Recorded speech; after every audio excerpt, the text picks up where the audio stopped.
Renault Clio 2005, 1.6, 16, motor K4M.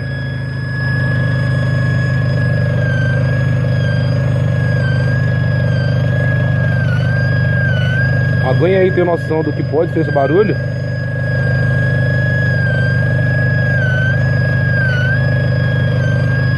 Se alguém tiver uma dica aí, por favor, me passa, por favor.